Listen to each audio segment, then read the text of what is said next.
Hey, everybody. Welcome back to the Near Memo with Mike Blumenthal and me, Greg Sterling. Today, David Mim is out. He's just come back from Europe recently, and he's a little bit under the weather. So we had promised that he would be here for our 200th podcast. Where are the fireworks? Can you do the fireworks as well? There we go. Excellent. We're not going to call this the 200th episode accordingly. We're going to call it the 199 and a half TH episode as a technical way to get around that. What does that do? Confetti, all right. All the effects. Okay, so thank you, Mike Blumenthal. So today we're going to be talking about. That's why they made me the production manager. That's right. Today we're going to be talking about the Google suspensions backlog and the status of that, which has improved. We're going to be talking about local AI overviews and the rollout of AI overviews in Europe and the implications for the DMA there, which we'll talk about in much more detail with David when he returns. And then we're going to talk about sort of the strategic implications of everything that's going on now, the diminution in clicks, the reduction in traffic, kind of all the discussion around what's happening. And there was a Bloomberg profile of Liz Reed. It was really about Google generally, but it sort of the hook was Liz Reed as the head of search. And there was a quote in there from somebody who was characterized as a former Google executive saying that Google has always seen giving traffic to publishers as a necessary evil. That's been picked up in a couple search publications. And while that may be true, it's a kind of shocking or semi-shocking. Now, nothing is shocking, but really a kind of a surprising remark that's consistent with what they did in Europe with removing news content and then saying, we don't care about news content because it doesn't impact our monetization in any way. And that seems to be reflective of Google's attitude across a couple of different fronts. With that, let's get into the suspension issue. What's going on, Mike? You sent out an update today to our members, but tell us more. So we've been reporting, this is the fourth week, and probably we won't report on it again next week, but we will probably in 6 weeks' time. As just to recap, suspensions and reverifications in bulk had gone through the roof. Companies that changed their listing in bulk would see their listings go unverified, which creates huge problems for them because it's very difficult for a large multi-location chain to re-verify individual locations. And then smaller businesses were seeing uptick in suspensions and or an massive uptick in the time it took for suspension appeals to take place from 5 days, Google stated time, to now it is 5 weeks. Last week, Google actually publicly proclaimed that they had found the problem and fixed it, and Yext tested it and was able to push changes through on bulk. And we tracked the forum post, and we saw Monday, Tuesday, and Wednesday some declines in the posts in the forum. So we think the upshot of this is if you have a bulk account and it is not in some distressed category, it's okay to make changes. You're unlikely to see any re-verifications. However, the volume of appeals is still high, even though it's declining. It's off the peak and declining, but it's still very high. And Google made another announcement that they're very backlogged and appeals are going to take much longer than normal. The last report I had was 5 weeks from somebody who just got one back. We think it's going to be a month or more for it to get down into the normal range. We don't really know. And so anybody who's in a distress category, that's locksmiths, moving, home services, legal to some extent. And by distress, you mean with a high degree of fraud? High degree of fraud, right? Legal is one of those often, as is real estate agents and then mostly home services moving. We would suggest that unless it's absolutely necessary to continue to delay editing your listing until such time as appeals get down to a reasonable level, because if a minor change triggers a repeal, it could at this point be 4 weeks before you hear back on your appeals. It seems to be moving in the right direction. Listings should be able to be modified without any deleterious impact. But if you're single or multi-location business in a distressed category, continue to use caution before you update. And stop back in 6 weeks to see if the appeals process has gotten back to All right. Okay, that was short and sweet. Let's talk about the appearance of AI overviews. This is something we reported a couple of weeks ago in local. So just to Sure. recap, just to sort of give some Yeah, so context. both Andrew Shotland and Joy Hawkins reported on case studies where organic pages in local were seeing dramatically reduced Or traffic no traffic in or Andrew's no case. traffic, and simultaneously Dimitro did a home service study where he analyzed 325,000 local search results for high intent keywords across 32 home service businesses and found that uh, that on average 7% of local queries had AI overviews, but in some industries like home inspection, it might be as high as 34%, and in some markets as high as 12%. So we're seeing a significant number of AI overviews, and Joy's and Andrew's post in showed that the organic pages that were getting traffic are not likely due to these AI overviews. And this validates the sort of larger concern that's existed from early on, that when AI overviews appear, organic results get pushed way down the page, especially in mobile, become invisible essentially, and lose traffic. And Google is not reporting traffic on AI overviews because there's the conspiracy theory is that they don't want to officially validate this concern. And Right. And so just as a counterpoint, last week we suggested, and I still believe that local conversions are still going to stay strong because, because but of it the doesn't pack. because of the pack. But Google is doubling and tripling and quadrupling down on the pack. In Europe, they now show 2 packs on a standard basis. In some queries in the United States, under AI organized results, you might see 10 local Pack after carousels, pack after pack, pack after pack after pack, yeah, yeah, carousel to carousel carousel after to carousel. carousel. But Yeah. that's even though we think it will likely reduce overall traffic to any one location, it may spread it out amongst more locations.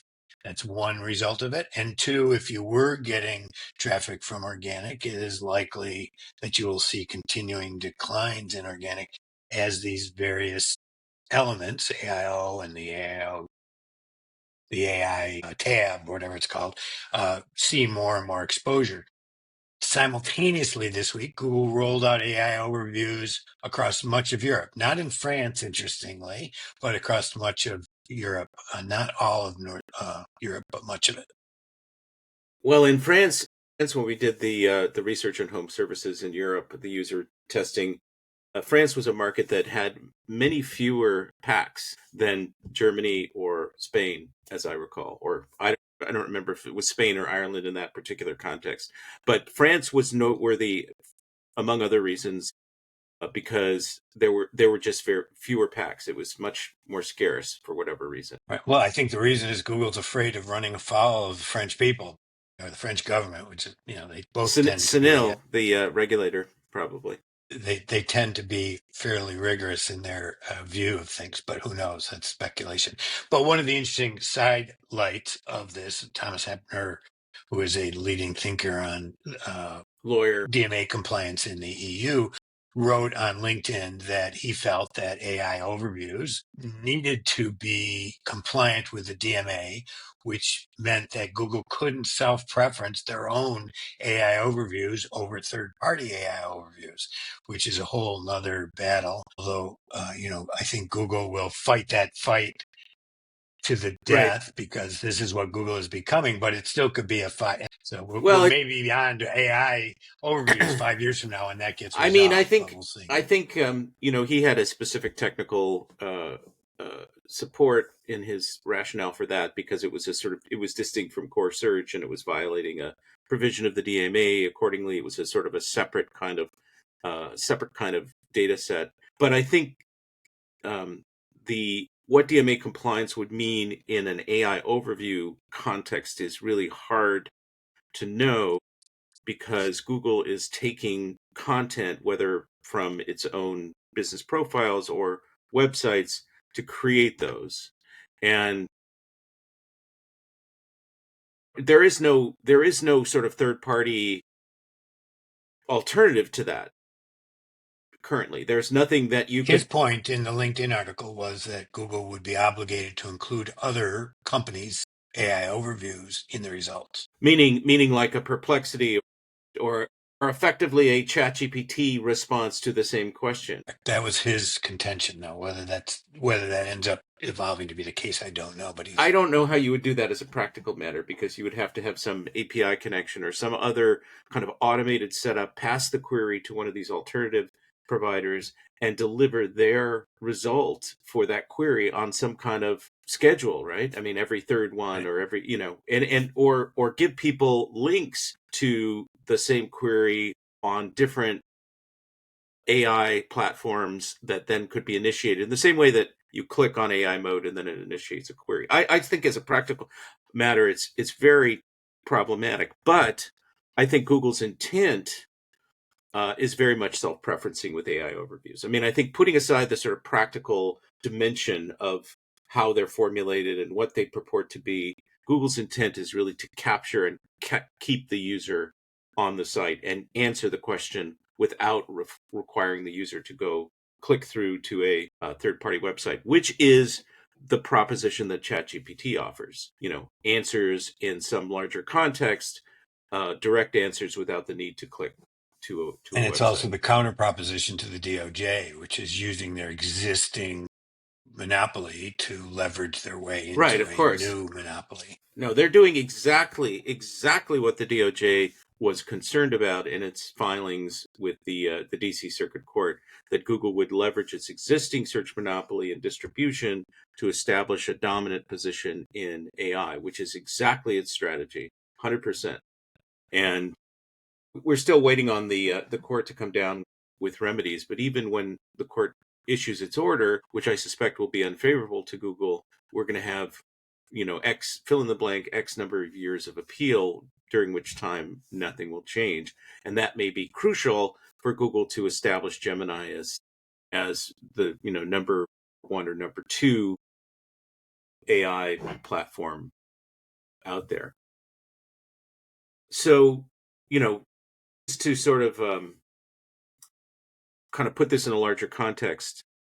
So at the Google search, now I'm forgetting the official title of it. In New York, the Google summit that was held with many SEOs and Google personnel, there was a comment coming out of there, and I don't know who to attribute it to. I just recall that it came out of there that Google said, "Well, you're not going to be able to." I'm paraphrasing, obviously. You're not going to be able to expect the same amount of traffic that you had previously in this pre-AI era, pre-volatility AI code red Google era. And that seems to be confirmed by everything we're seeing: the AI overviews, the concern about AI mode, pushing organic content down the page, all of that stuff. And so, where does that leave? If you ran Fishkin, you're saying, well, AI traffic is very marginal, not a substitute for Google. Where does this all lead people strategically in terms of how they think about where to market themselves and how to market on Google? I mean, I wrote last week, it's, if you're local, it's about the pack and it's about ads, basically. Although you have to optimize organic, because that contributes to pack rankings, at least as I understand Right. it. And from where I sit, it goes back to this brand conversation that we had with Morty, Oberstein, yeah. Morty Oberstein, and which we've had with several other of our guests, and which David and I have long advocated, which is that one, you need to be as independent of Google as you can be. You have to build out other channels. You have to own the customer relationship, i.e., have their text number, have their email address, continue to communicate with them. If not for direct sales, then for referrals. And then you need to lean into word of mouth both online with reviews and offline without reviews through this communication. And you have to continue to build out your brand, not just in the real world, but across the digital world by appearing in newspaper articles and having brand mentions and driving brand queries, perhaps with billboards, whatever. All of that needs to continue to happen. And the end result of that is likely to help you both at Google and at the other AI, potentially AI Yeah. sources for traffic. I mean, in the end, all of these silver bullets of trying to manipulate Google are going to become less and less valuable. And you still need to run a business. You still need to be great at it. You still need referrals. Where they'll come from is going to change. And you just need to keep on keeping on, as it were. Well, there was a recent constant contact survey which was fielded by a company called Ascend2, and they polled 1,600 businesses in 5 English-speaking markets: the US, UK, Australia, New Zealand, Canada. These were businesses, small businesses of fewer than 100 people that had been around 5 years or less. And there were 2 really interesting findings to me. One of the questions was, how do you determine where to market your business, or what channels to use? And the top answer was, where I think my customers are going to, to find me, essentially.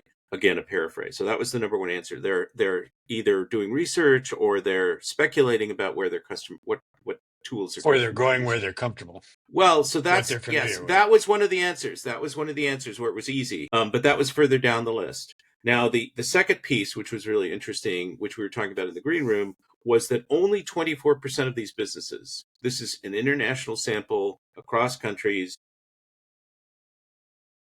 were using managing reviews, which the language of the survey was unfortunate because it should have been more expansive. But nonetheless, what I took that to mean was managing your Google profile, business profiles. You're not managing reviews. I mean, you could be managing reviews without having claimed your profile. That's certainly possible. But I took that as a stand-in for the larger proposition that you claimed your profile and you were actively optimizing and managing it.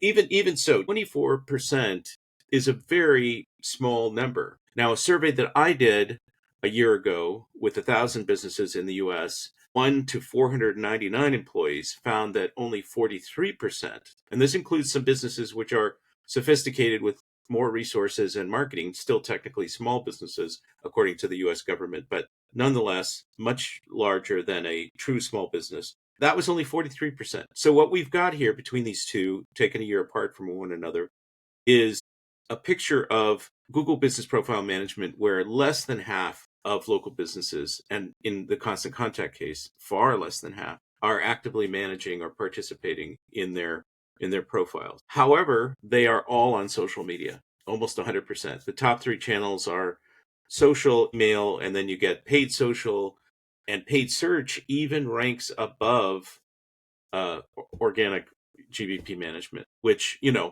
Google's probably happy about, and maybe reflects some realistic understanding of the way things are working. It's just interesting to reflect that these businesses are sort of by default doing a version of what you described, Mike, which is they're going outside of Google to reach their customers. And social media is a better place to build a brand and relationships with the customers, than Google. I'm not so sure about that. I mean, it is a different place. I don't think it's better. I think that, it's very business dependent, but it's also market dependent. And I think in some markets, like the one I'm in, your best way to build a brand is face to face, belly to belly. Well, no, I Going mean versus Google. I'm not saying overall. I'm not saying it's the right. number one way to build a brand. I'm saying versus Google, it's a better way to build a brand. Yes, I mean building a brand is a holistic proposition. Gotcha. Yeah. So I mean, in my mind, I said this in our pre-recording conversation. It's just been in the back of my mind for the last, let's say, 5, 6, 7 years, that you have to kind of pretend that Google doesn't exist anymore. That, you have to do the obligatory optimization things if you're conscientious, but you sort of have to act as though you can live without Google because you cannot depend on Google. in the way that maybe once people could depend on Google. Absolutely. I mean, it's the reality of the market. Google's just going to get more so. If we think they're going to change, they're not. They're going to do more Well, they've things that align with their self-interest. yeah, I mean, the sort of masks have come off in the last year or 2 years where they're just really nakedly trying to hold on to traffic. They don't seem to care. They just did this test in Europe where in response to all these sort of news publishers that have perpetually called for them to pay money and make changes to the SERP and so on and so forth. They removed Google News content, did a so-called test, and came back and told the world, well, news content doesn't really matter. Our member, they replaced it with sort of less brand name It didn't alternatives. impact our income at all. Yeah, it didn't impact our traffic, didn't really impact our monetization. It's not that valuable to us, so you have no bargaining power, is essentially the message. But they're essentially admitting that people are going to be using them less for finding things. I mean, or that, the people who were using Google to find things elsewhere weren't good paying customers or something, right? I mean, it's a terrible test that only reflects one very narrow interest of Google and doesn't reflect the need for a well organized internet and where the flow of information goes both ways, right? Yeah, and it raises a question that we should defer to another time, which is Google inertia, the Google habit, the sort of familiarity with Google, the tendency of people to continue to use Google, going to remain, or are people going to defect in large numbers?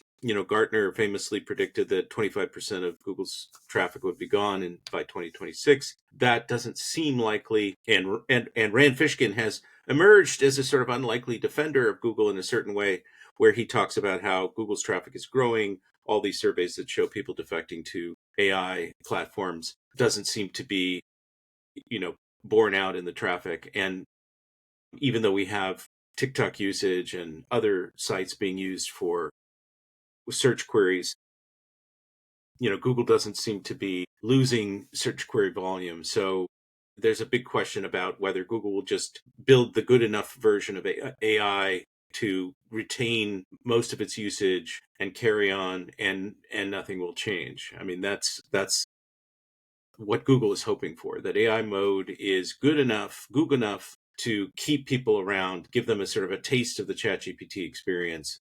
And just, you've got Google Classic, you've got AI. If you want AI, you don't have to go anywhere else and rely on that. I think that's their strategy, even though AI mode is not a great product, and we'll have to see where that goes. Okay, thus concludes episode 1.5.